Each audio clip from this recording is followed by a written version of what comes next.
Welcome back to another episode, ladies and gentlemen. I hope you're having a wonderful day as always. Real quick, Manitoba, before we get into it, like, share, and subscribe if you want to help out the show. It truly does help. Manitoba Freethinker Podcast on Facebook and Manitoba Freethinker on YouTube. And you can find all my audio-only podcasts on all your podcast player apps. But all right, Manitoba. Is Heather Stephanson the worst premier Manitoba has ever had? I think so. Pallister held that reign until Stephanson took over and just continued to drive the Manitoba PC party into the ground. Every single time I hear a PC member talk, I am just reinforced by the fact that by my stance that I'm never going to vote for the PC party again here in Manitoba. They are broken, and I think they are corrupt. The party leader election for the PC party made that very clear. I'll go over this later, but it doesn't matter what the majority of Manitobans want. It's all about the elite here in the province. That's the people that Heather Stefanson caters to. But here's a look at how the Premier of Manitoba conducts herself in the Manitoba Legislative Assembly. And Manitoba, it's a sad day here in the province when I'm agreeing with Kenew, the leader of the NDP party here in Manitoba.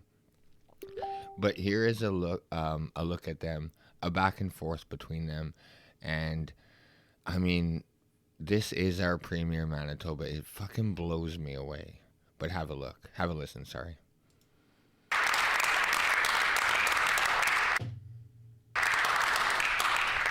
Madam Speaker, Crystal Mousseau's life mattered. She is dearly missed by her friends, family, and her children. We now know, of course, that the government will not call an inquest into her death. But new information is coming to light from the critical incident investigation into her death, and this information is very concerning. The company contracted to transport Crystal out of province used staff that did not have the proper training and used vehicles that did not have the right equipment to care for ICU patients. I'll table a document that lays this out. Does the Premier agree that a team transporting ICU patients should have the necessary training and equipment to do so safely?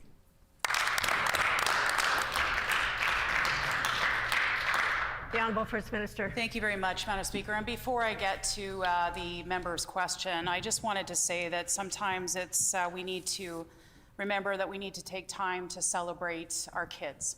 And last night, it was a proud mom moment for me. It was a proud parent moment for both my husband and I when we were at a hockey rink in Selkirk, and Tommy and his high school hockey team were playing the St. Paul's Crusaders, and they defeated the Westwood Warriors to become the Manitoba Provincial High School Hockey Champions. Madam Speaker, I just want to congratulate Tommy, all his team members, and the coach Andrew Harder for their victory last night. Manitoba, I want you to keep in mind that Kenew asked her about the death of a Manitoban who was transferred, who was supposed to be transferred out of province. And this is the answer. This is her response. A question was asked about the death of a Manitoban. The government is responsible for this. And when asked about it, she responds with her fucking kid and her stupid fucking kid's hockey game. Like, is Stephanson a psychopath or a sociopath? Like, this fucking blew me away that she has the nerve to answer the question like this. Madam Speaker, it's an exciting day for our family, and just thank you for the opportunity to say a few words about that, Madam Speaker. What I will say, Madam Speaker, with respect to this, of course, I did, the member opposite asked these questions yesterday. The member's time has expired. And all her time's up. Like, what a selfish, self-centered The Honourable person. Leader of the Official Opposition on a supplementary question. Crystal Mousseau's children will not be able to have their mother at the important moments of their lives. And that's why we're bringing these questions forward. This is new information. that I'm sharing with the House today. The critical incident report into her death makes clear that the company transporting Crystal used staff that did not have the proper training to care for ICU patients. That is deeply concerning, especially because the CME, the Chief Medical Examiner, said that there is no mystery here. But that's simply not true. A reasonable person looking at the critical incident investigation would ask whether Crystal might still be alive today if the team training or the team caring for her had the proper training. Does the Premier agree that an inquest is necessary to explain the discrepancy between the critical incident investigation that said that there was no training and the Chief Medical Examiner who makes no mention of this issue? The Honourable First Minister. Very much, Madam Speaker, and of course our condolences go out to the family of Crystal, and this is a very serious issue, Madam Speaker. And members opposite know that sometimes in our first questions we have the liberty as leaders to be able to address other issues. Of course, we will address these very important issues as I am right now.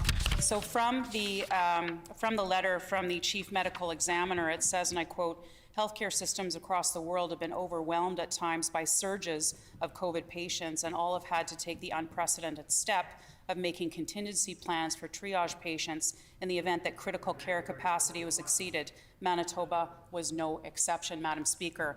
This is what's happening across the country. This is what happened across the country, Madam Speaker. There are various things that need to be taken place. Those decisions are being made by medical professionals, as well as in this case by the Chief Medical Examiner, Madam Speaker.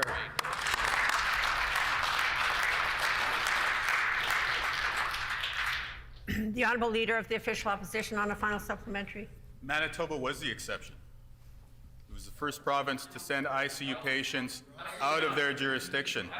And now we find out that Manitoba may be the first province to use transport teams that did not have the proper training to care for ICU patients. Order. The critical incident investigation raises many other concerns.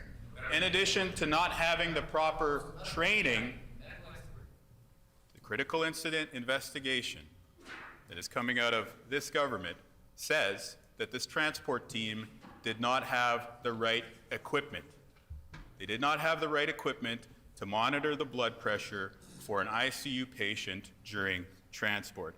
This is serious because it contributed to her death.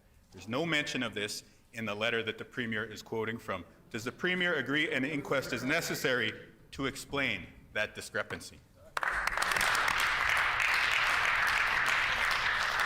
The Honourable First Minister. Madam Speaker, I said yesterday, and I will continue to say today, that these are decisions, they're very difficult decisions that are made by medical professionals as to the movement of patients. Madam Speaker, we leave those to the professionals to make those decisions, Madam Speaker. They are difficult decisions, but they are made by professionals in those situations, Madam Speaker.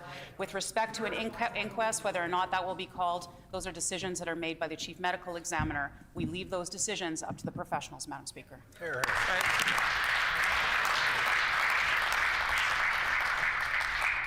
The Honourable Leader of the Official Opposition on a new question. Madam Speaker, let's be clear. The information we're putting on the record today shows that the team that transported Crystal Musso didn't have the proper training to care for an ICU patient, and they didn't have the right equipment to take care of an ICU patient. Whose decision was it to hire that company? It was the government's decision to do so. What due diligence did they conduct before hiring this company, Madam Speaker? We are laying out the facts from the critical incident investigation that shows that there is a lack of proper training and a lack of proper equipment to care for this person who died while attempted to be transported because our healthcare system collapsed. The Premier was the Minister of Health at the time.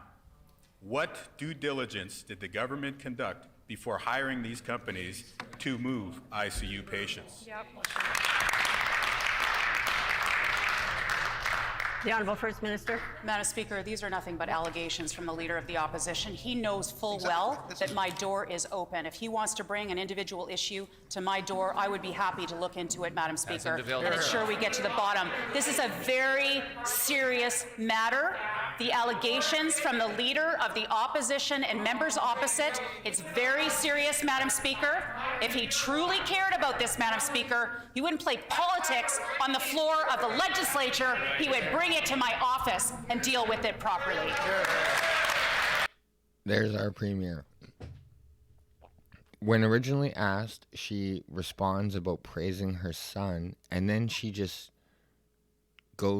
turns it up to 10 and claims this is very serious and Wob Kinew is playing politics. This is how our premier acts. Like, it is unreal. I will never vote for her or the PC party again.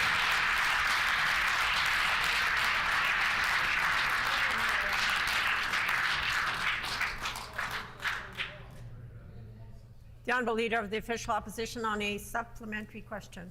Madam Speaker, we have been asking questions and discussing this on the floor of this House since May 26, 2021.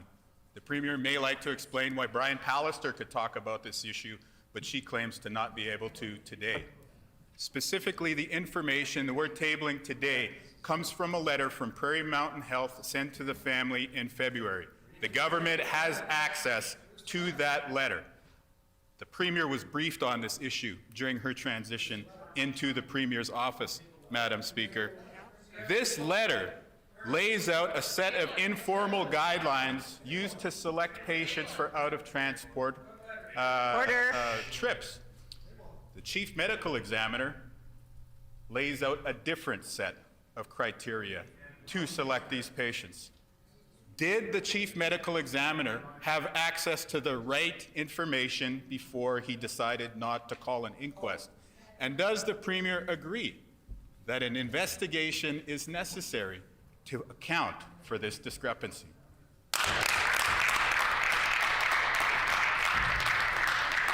The Honourable First Minister. Speaker, the Leader of the Opposition is referring to a letter that he hasn't tabled, so he is referring to it. He's probably quoting from it. Madam Speaker, I would ask him please to table that letter for us today. Hear, hear.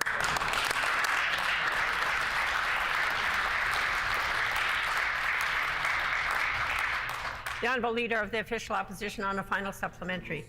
Madam Speaker, I asked the former Premier, Brian Pallister, about this.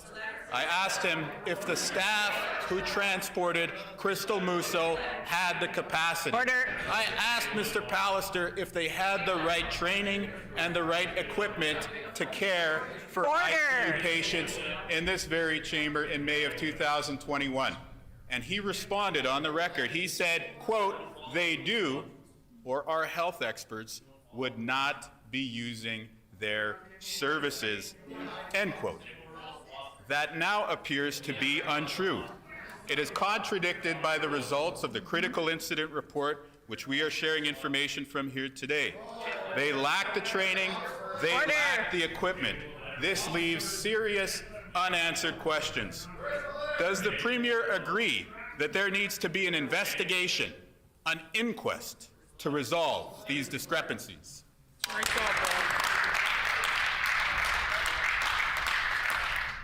The Honourable First Minister. Speaker, the Leader of the Opposition is making very serious allegations on the floor of the legislature, Madam Speaker, in reference to a letter, Madam Speaker, that he is quoting from, that he is referring to, and yet he is refusing to table that for us today, Madam Speaker. These are very serious allegations. I ask the member opposite to table that letter now. Hear, hear.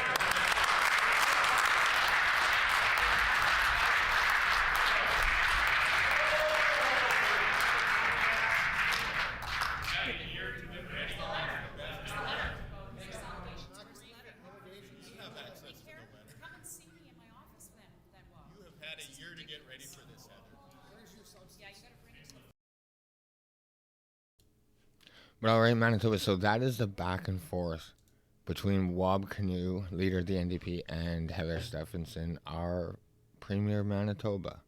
I mean, I will never vote for her. I just couldn't believe if one of my family members was died while being transferred under the guidance and authority of the government. And this is the response. Like, Crystal Musso's family is listening to this, and they hear Heather Stephanson respond with praising her son's hockey game. And then 35 seconds later claim, while yelling at Wab Kinew, that this is a very serious matter. Like, she's lost it. But from CTV News, Manitoba Premier apologizes for timing of comments about son's hockey game. I mean, everyone obviously knew she fucked up, but I'll read it. Manitoba Premier is apologizing for the timing of her comments about her son's hockey game directly after she was asked about a woman's death.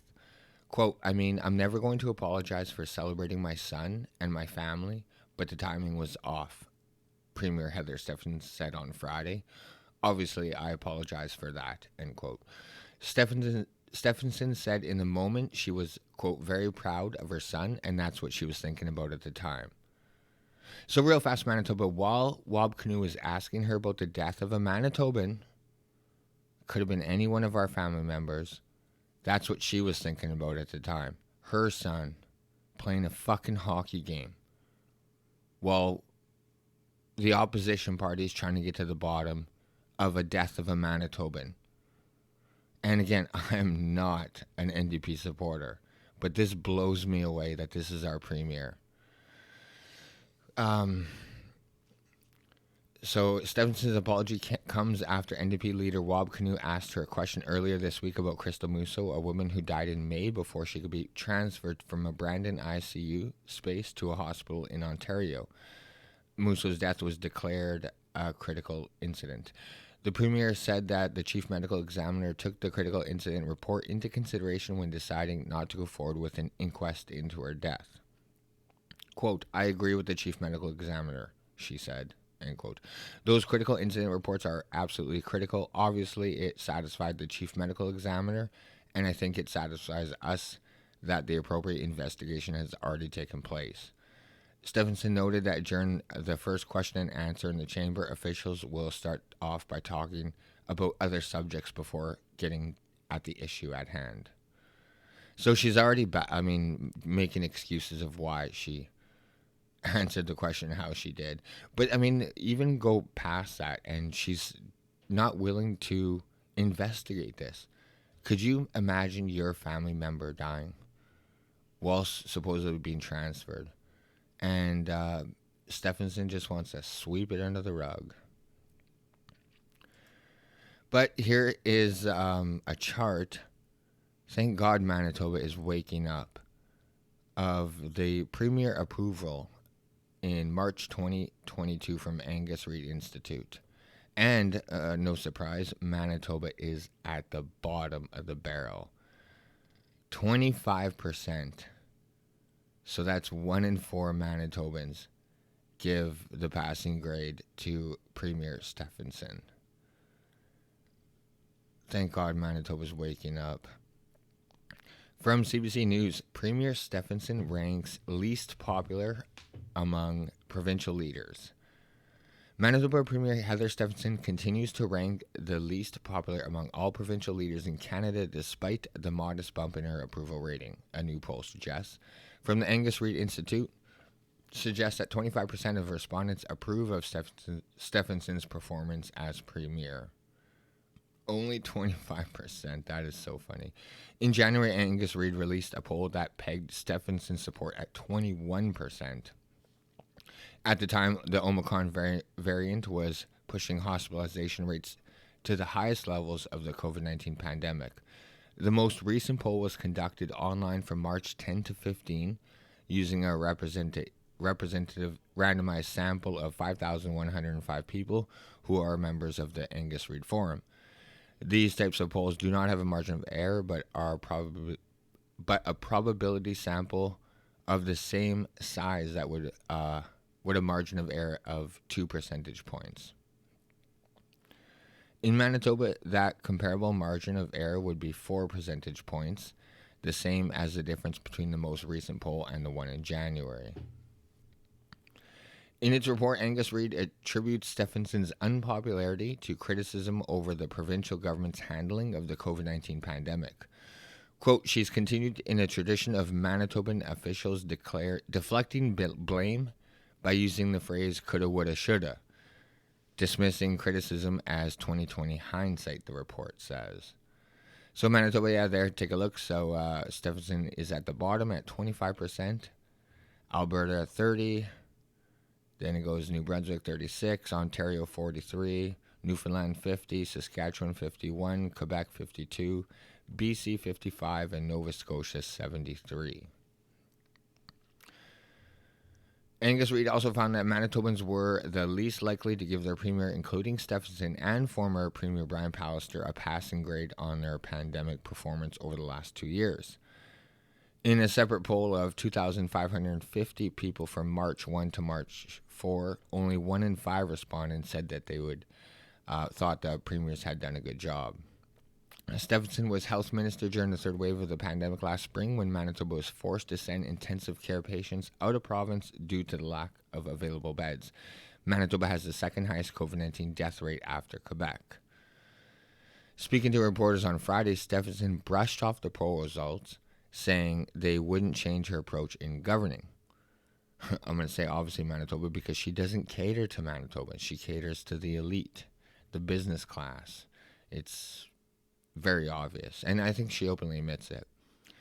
Quote, I'm going to continue to work each and every day as hard as I can to the best of my ability on behalf of Manitobans. That doesn't change, end quote, she said. Real fast, Heather, maybe you should change because no one in Manitoba thinks you're doing a good job.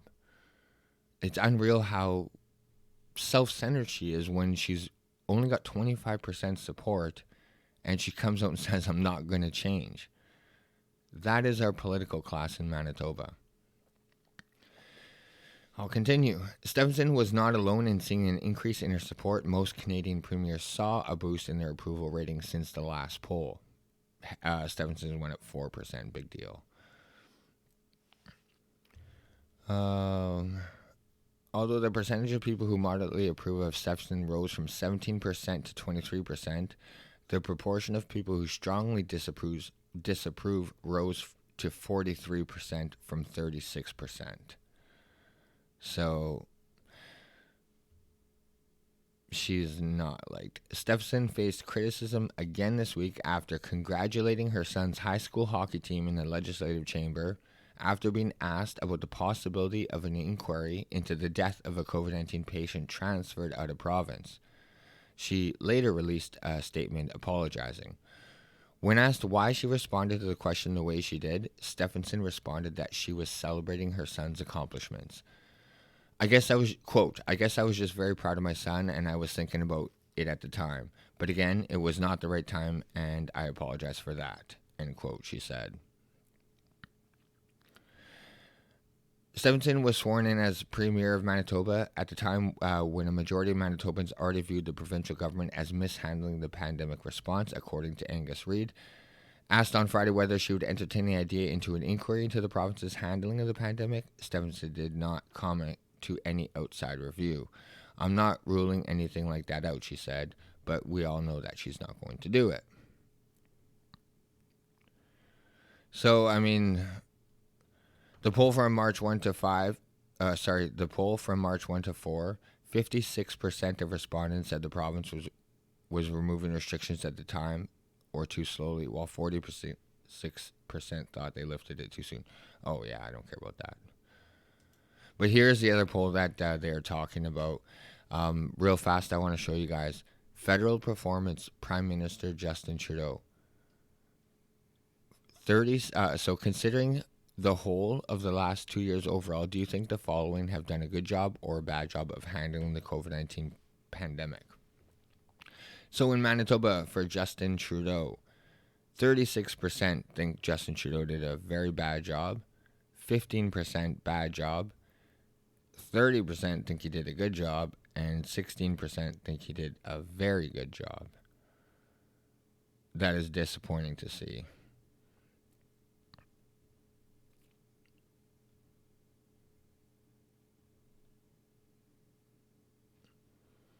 And this is for Chief Public Health Officer Dr. Theresa Tam. Considering the whole of the last 2 years overall, do you think the following have done a good job or a bad job handling the COVID-19 pandemic?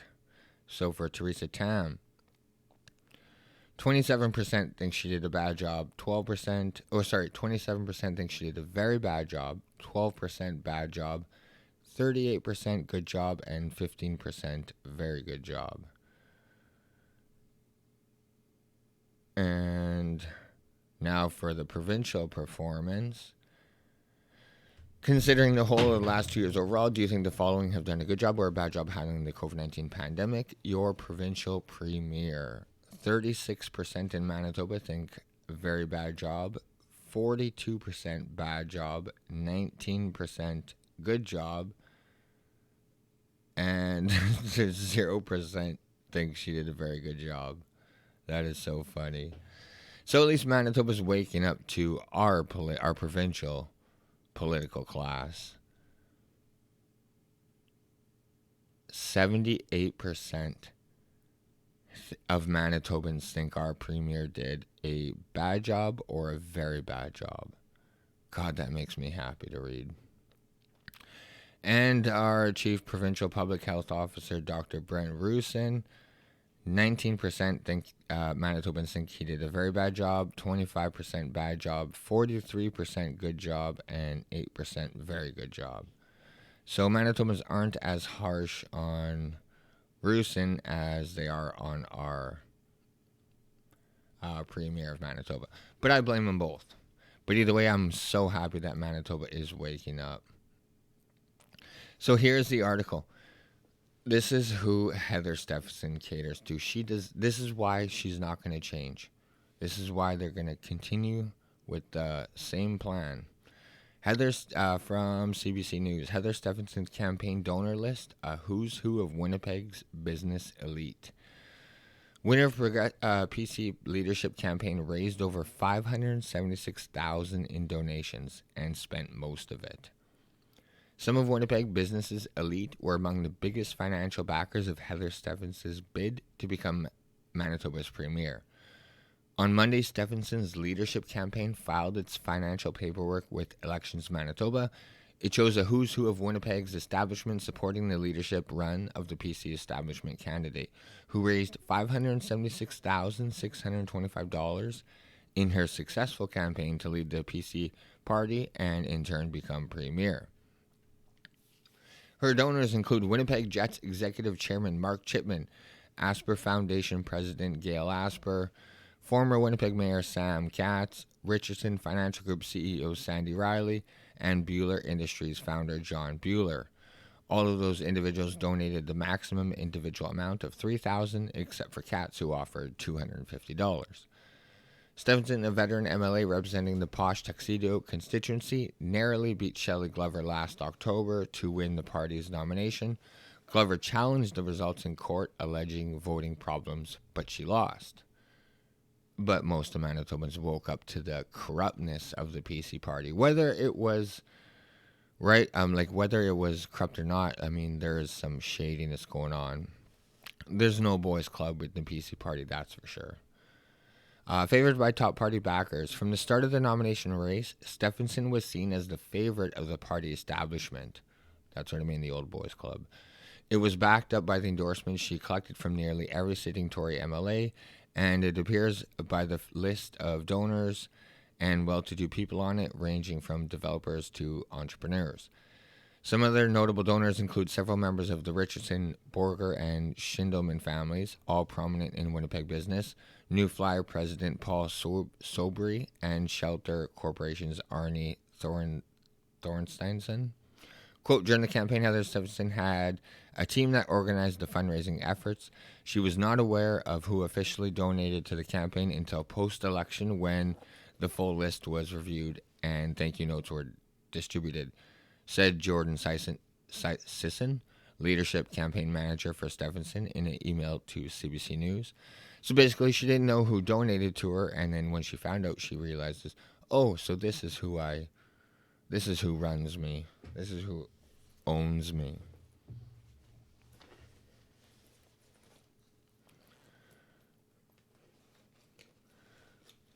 So, although Stefanson's campaign spent nearly $562,000, which included $120,000 on salaries and honorariums, $97,000 in advertising, and almost $85,000 toward polling, she had a surplus of nearly $15,000. So, like I said, Manitoba, Heather Stephanson is not going to change because those people, the $3,000 donors, the business elite, that's who she's catering to, not the everyday Manitoban. And this next story, it just shows you how broken the entire party is. New bill aims to tighten security around the Manitoba legislature. This is in direct response to the Freedom Convoy. They're terrified. They're terrified of losing their control. A new bill introduced Tuesday will attempt to provide more security at the Manitoba legislative grounds with the creation of a chief legislative security officer and banning certain types of activities. Manitoba Justice Minister Kelvin Gortson said there hasn't been a prescribed list of banned activities at the legislative building on Broadway, and that's for a, quote, good reason, as times have changed. I'm not saying they're better or worse, but they're different, Gortson told reporters, adding the cabinet will want to sit down with the speaker as well as the new chief legislative officer is hired. The encampment outside the ledge or a recent, quote, Freedom Convoy protest did not play a role in drafting this bill, Gortson said. He mentioned that the protest against COVID-19 mandates did not happen on legislative grounds, but rather on Memorial Boulevard and Broadway. Quote, it does inform things in terms of how we are going to be dealing with challenges in the future and who are the best people to deal with these challenges, Gortson said. I mean, it's so funny that he just won't admit. They just lied to you. Why would he have to lie about that? That the Freedom Convoy had no impact on his decision to try and do this. Nothing but lies from every single one of them. Gortson said the legislative grounds need to continue to be a place where people can peacefully protest. Quote, we also have to recognize the legislature isn't just the seat of democracy, it's a place where many employees work, he said. It's about protecting those who work here. That includes the media. It also includes who tour here. Gortson hinted that the legislative building would reopen for tours very soon. The bill talks about not allowing permanent or semi-permanent structures that would impede people's ability to access the building. When that happens, that is not a protest, Gortson said. That is an occupation. The Justice Minister did not disclose what security currently can or cannot do on legislative grounds. As Gortson said, it could help inform people's future behavior, adding that this bill brings Manitoba in line with other jurisdictions. So he wouldn't even say what's allowed or disallowed because he's scared he's going to empower people to do it. So he's going to just wait till you do it until you break the law and then try and have you arrested. I'm telling you, Manitoba, this party is fucked. Oops.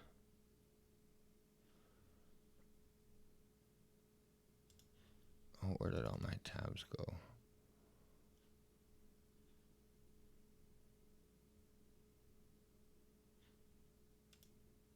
Oops. No, I want the other tab.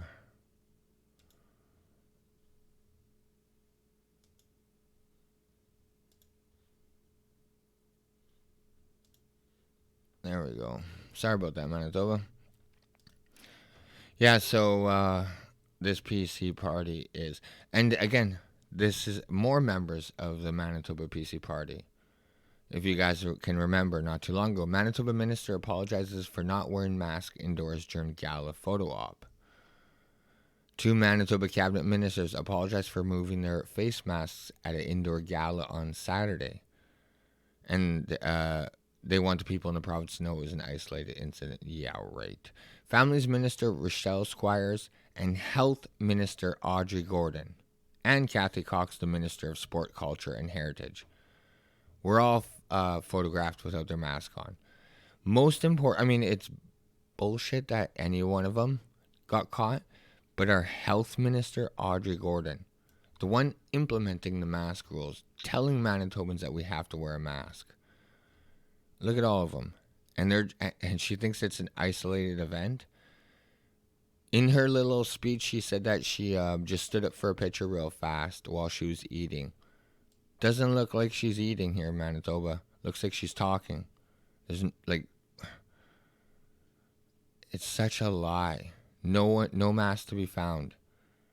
This is our political party in Manitoba. Every single one of them. They're corrupt. Our health minister, Audrey Gordon. Families minister, Roquel Squires. Our premier, Heather Stephanson. All of them corrupt. Rules for thee, but not for me. That's what they keep saying. Like, they do not follow the own rules they implement. But Manitoba, with all this shit talking about the PC party, I am not saying vote NDP. That, we know what that's like in Manitoba. That is a disaster. But there is a solution. Keystone Party of Manitoba. With any luck in the next provincial election, Keystone Party will be a party that's formed in Manitoba, and it will finally give Manitobans an option outside of the same like three-headed monster. NDP, PC, Liberal, they're all the same. Three heads on the same frickin' three-headed monster. Finally, Manitoba is going to have an option. So real fast, Keystone Party of Manitoba. The Keystone Party is asking for assistance in obtaining the required signatures that are requested from Elections Manitoba to register the party. So if you're interested, go to keystoneparty.mb.ca and sign up. And it's not saying that you are, this is not party membership. It's just saying that you agree that there should be another party in Manitoba. But if you want to know a little bit of what they're about, the Keystone Party follows 10 guideline principles to ensure a better future for Manitobans. 1. The principle of fundamental rights. A. We believe that legislation and policy must conform to the fundamental rights set out in the Charter of Rights and Freedoms embodied in our Constitution, the Canadian Bill of Rights, the Canadian Human Rights Act, the Manitoba Human Rights Code, the Constitution itself, and common law precedents. B. We believe that human rights tribunals must be abolished and issues dealt with under a separate section of the courts, subject to the evidence rules of the court and recognition of the equality of the accuser and accused. 2. The principle of the freedom of person. 2A. We believe that the freedom and rights of individuals to chart the course of their lives is the keystone of a democratic society that should be celebrated and protected. B. We believe that every person is entitled to an equal opportunity to grow and thrive, limited only by their abilities and efforts. C. We believe in the freedom and rights of each person while recognizing that we must ensure that public policies and legislation maintain the delicate balance between the freedoms and rights of the person and the freedoms and rights of the community and society. 3. The principles of social responsibility. We believe in supporting persons unable to care for themselves and that such support is funded by the province, delivered at city, municipal, or town levels, and provide the opportunity for recipients to earn income as an incentive to improve their situation. 4. The principle of service-based leadership. We believe that the government of Manitoba, the civil service, and political parties are accountable to the people of Manitoba for responsible governance. B. We believe that our elected representatives must be free to vote as they see fit on any issue or legislation coming before the legislature. C. We believe that elected representatives are the people's voice, accountable to the people they represent, and must be respected and treated as equals in our party and the legislature. 5. We believe in the capitalism and free enterprise system responsible for creating a robust economy that lifted us due to living standards envied all over the world. B. We believe that entrepreneurship, small business, and family farms are the driving force behind our economic development. C. We believe in free trade internally and externally, regulations and taxation that inhibit trade, and protectionisms that invite retaliation that is harmful to our economy. 6. The principle of jurisdictional government. We believe we must protect Manitoba's sovereignty set out in Section 92 to 95 of the Canadian Constitution and actively resist federal intrusions into the sovereignty. Amen to that. B. We believe that we must protect our air, land, and water as a heritage to pass from generation to generation. Sorry, Manitoba, that was my phone. C. We believe that families have an inherent right to manage their affair and that parents are the primary authority over how their children are raised and educated. That is huge, Manitoba. D. We believe that property rights legislation requires expansion and improvement. Property rights must be extended to all property lawfully owned by a person.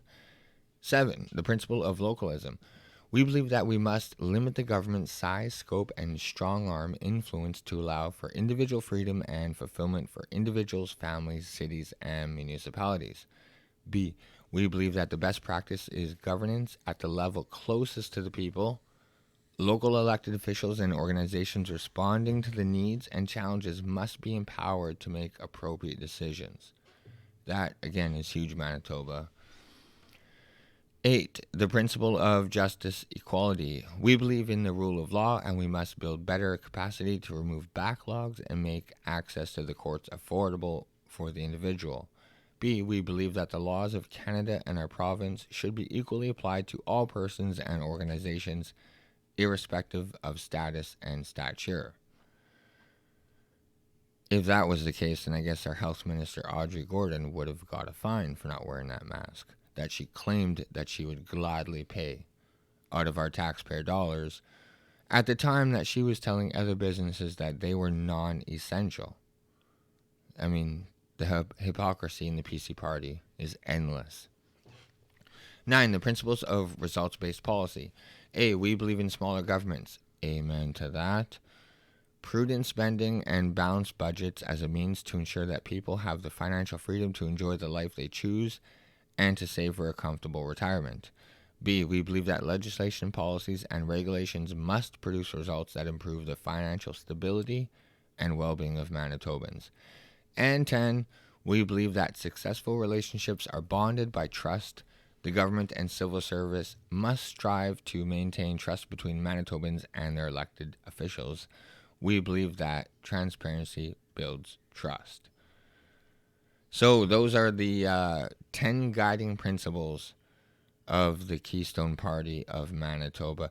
They've had two, I can't remember what you call them, Zoom open houses or whatever they're called, but two Zoom meetings, and the last one they went over the constitution of the Keystone Party and how it's made up and how it's different from all our other political parties, because in the Keystone Party they're empowering the people, so there's no top-down structure. It's giving the party members all the power. Really interesting. It's never been done. It's been tried, but it's always failed.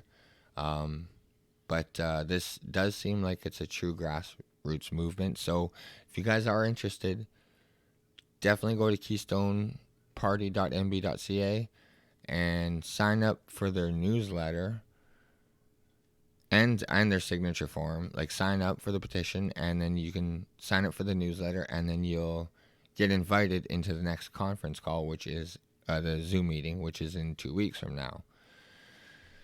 But yeah, big things are happening, Manitoba. I'm super excited. And just so you guys know, who won? Willard Reeves, I believe, won the by-election in Fort White. So it will remain PC held. Let me just find out real fast for you.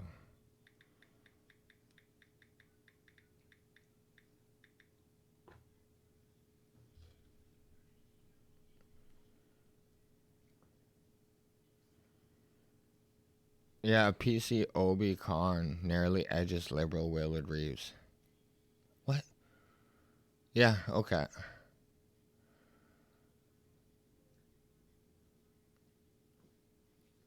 So Obi Khan won I think Patrick Allard, the independent MLA, got 81 votes. So at least he was out there trying his best. I was impressed. But Manitoba, some just interesting news. Third area code coming to Manitoba this fall. Move over 204 and 431. Manitobans will soon have to memorize a new series of numbers when they want to phone somebody. According to the Canadian Radio, Television and Telecommunications Commission, the CRTC, telecom providers in Manitoba can start issuing numbers that begin with the area code 584 on October 29, 2022. The decision was made by the CRTC on February 24, my birthday. So it will be giving Manitoba a new area code joining 204 and 431. So we will have 204, 431, and 584. But there you go, Manitoba. Either way, Manitoba, it was a long show. That is going to do it for today's show. Like, share, subscribe, do all that good stuff that helps out the show. Truly do appreciate it. Like I said earlier, Manitoba Freethinker Podcast on Facebook. Manitoba Freethinker on YouTube. And audio-only version is pretty much on most podcast platforms.